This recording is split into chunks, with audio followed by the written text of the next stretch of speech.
আসসালামু আলাইকুম রহমতুল্লাহ।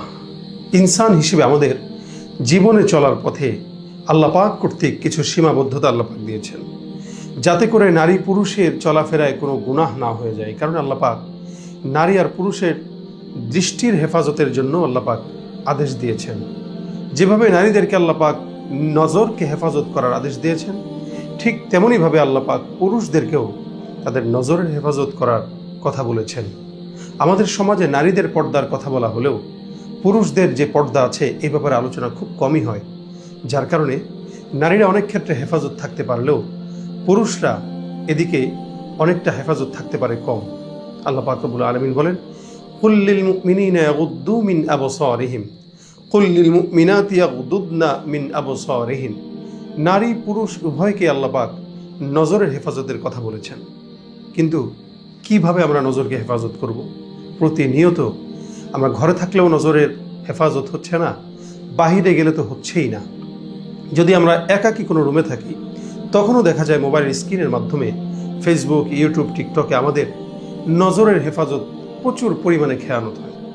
এটা কখনোই একটা ইমানদারের জন্য সর্বসময়ের আমল হতে পারে না, এটি অবশ্যই বর্জনীয়। প্রিয় ভাই, এখান থেকে বাঁচার কি উপায়?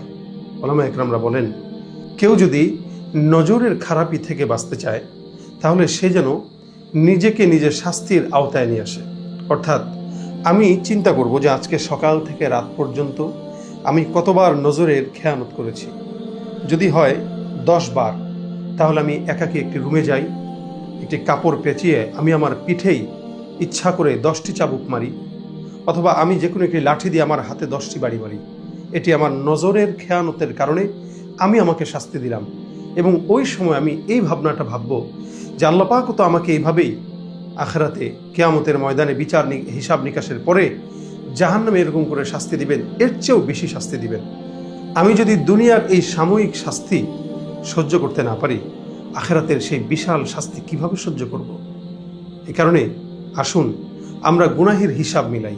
প্রতিদিন কতটি গুনাহ আমার হচ্ছে, ওই গুনাহের জন্য আমি নিজেকে শাস্তি দিব, অথবা একটা গুনাহ করব তো 1 টাকা সাদকা দিয়ে দিব, 5টা গুনাহ করছি তো এক এক গুনাহের জন্য 100 টাকা করে আমি আমার সাদকা হিসাবে দান করব। এরকম করে যখন আমি আমার নিজের হিসাব মিলানোর চেষ্টা করব, ইনশাআল্লাহ আমাদের নজরের হেফাজত হবে, গুনাহও ধীরে ধীরে কমে যাবে। আল্লাহ পাক আমাদের নজরের হেফাজত করার তৌফিক দান করুক। এই নজরের গুনার মাধ্যমেই বান্দা আরও অন্যান্য গুনাহে জড়িত হয়। আল্লাহ পাক যেন সকল গুনাহ থেকে আমাদেরকে বাঁচিয়ে রাখেন। আমিন।